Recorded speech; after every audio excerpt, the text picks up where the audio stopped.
There are stories that time cannot erase. Stories that speak of mankind, of its choices and its trials. Welcome to Stories of the Quran, where stories come to life. In the ancient land of Egypt, darkness covered the earth. Not the darkness of night, but the darkness of oppression and cruelty. Pharaoh sat upon his throne, proclaiming himself a god, while the children of Israel, descendants of the prophet Yaqub, peace be upon him, suffered under the weight of chains and whips. They were slaves, forced to build Pharaoh's monuments, forced to obey his every command. Their bodies were broken, their spirits crushed. They had forgotten the freedom their ancestors once knew. But Pharaoh's tyranny knew no limits. One day, his magicians and soothsayers came to him with a terrifying warning.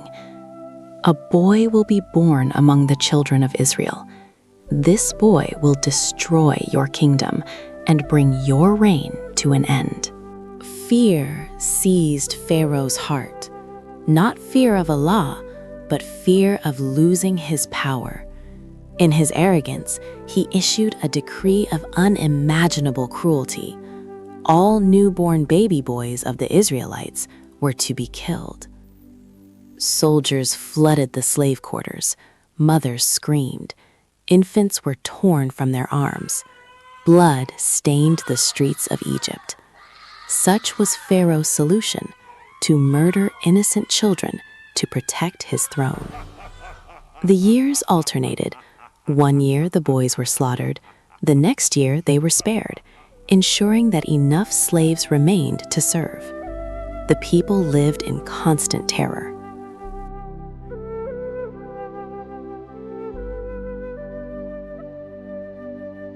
At this time of horror, in a humble home among the children of Israel, a woman from the family of Levi gave birth. When she looked at her newborn son, she saw something special, a light, a blessing. But her joy immediately turned to fear.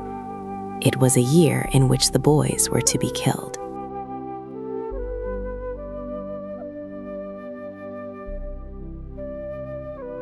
What could she do? How could she save her child? She hid him. Day after day, week after week, she kept him concealed, silencing his cries, nursing him in secret. But babies grow. They make noise. Discovery was inevitable. Then something miraculous happened. Allah, the most merciful, the all-knowing, spoke directly to this mother's heart. Not with words she could hear, but with an inspiration, a certainty that filled her soul. The Quran tells us, وَأَوْحَيْنَا إِلَىٰ أُمِّ مُوسَىٰ أَنْ أَرْضِعِيهِ فَإِذَا خِفْتِ عَلَيْهِ فَأَلْقِيهِ فِي الْيَمِّ وَلَا تَخَافِي وَلَا تَحْزَنِي إِنَّا رَادُّوهُ إِلَيْكِ وَجَاعِلُوهُ مِنَ الْمُرْسَلِينَ. And we inspired the mother of Musa, suckle him, but when you fear for him, cast him into the river, and do not fear, and do not grieve. Indeed, we will return him to you, and will make him one of the messengers. Quran 28:7. Imagine this mother's trial. Allah commanded her to do the impossible, to place her precious baby into a basket and cast him into the river Nile, the very river where crocodiles lurked, the river whose currents were dangerous. Every instinct screamed against it. Every fiber of her being wanted to hold him closer, to protect him, never to let him go. But she had faith. With trembling hands, she wove a basket, sealed it carefully, and placed her newborn son inside. She kissed him one last time, whispered prayers over him, and walked to the riverbank. The water was dark. The current was strong. But Allah's promise was stronger. She released the basket into the Nile.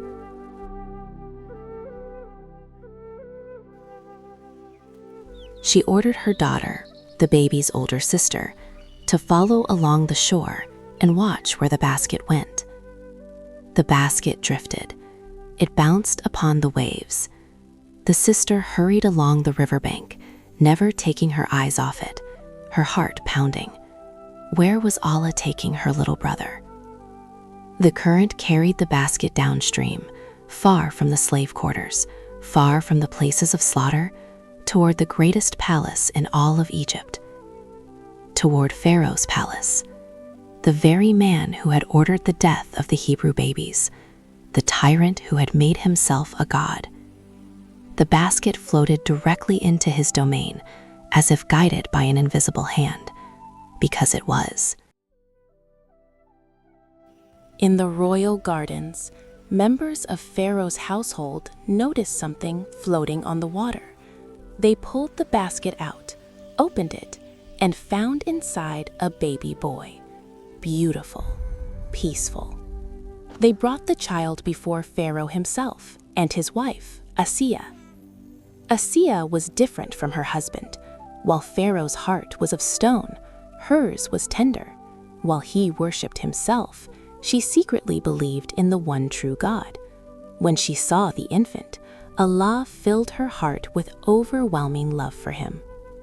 Pharaoh looked at the child with suspicion. "Is this one of the children of the Israelites?" he said coldly. But Asiya held the baby close to her. The Quran relates her words.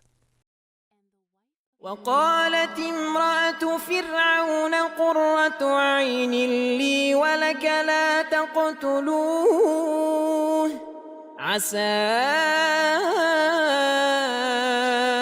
أن ينفعنا أو نتخذه ولدا وهم لا يشعرون. And Pharaoh, in his blindness, agreed to spare the child. The man who had ordered the death of thousands of Hebrew babies now kept in his palace the very child destined to be his downfall. Allah's plan was unfolding perfectly. But there was a problem. The baby would not eat.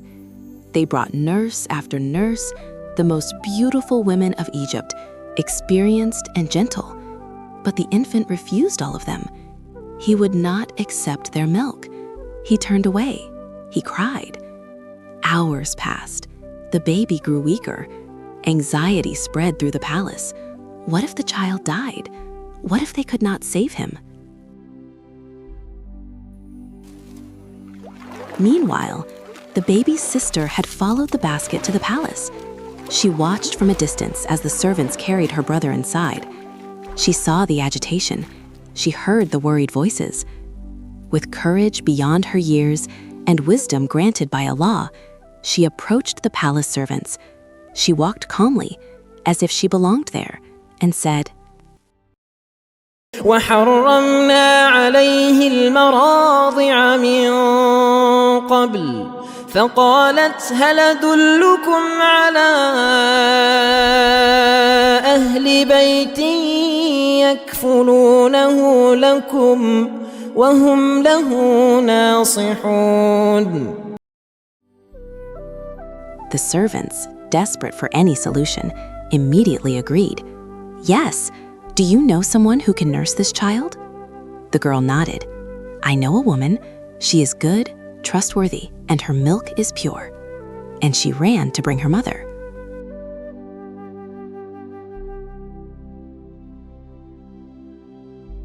When the mother entered the palace, her heart must have been beating like a drum. There, in the arms of Pharaoh's wife, was her son, the baby she had released into the river. They placed the infant in her arms, and he immediately began to nurse. The entire court marveled. This is her. She is the right nurse for the child.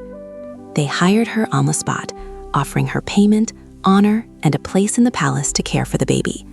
The mother held her son, tears of joy streaming down her face. Allah had fulfilled his promise exactly as he had said. The Quran tells us, فرددناه إلى أمه كي تقر عينها ولا تحزن ولتعلم أن وعد الله حق ولكن أكثرهم لا يعلمون. So we restored him to his mother, that her eyes might be comforted and she would not grieve, and that she would know that the promise of Allah is true. Quran 28:13. She was reunited with her child. She was paid to nurse her own baby. He was safe under the protection of the most powerful man in Egypt. And Pharaoh himself, the child's greatest enemy, had now become his unwitting guardian, without realizing for a single moment what Allah was preparing. Join us in part 2 to discover how this destiny begins to unfold.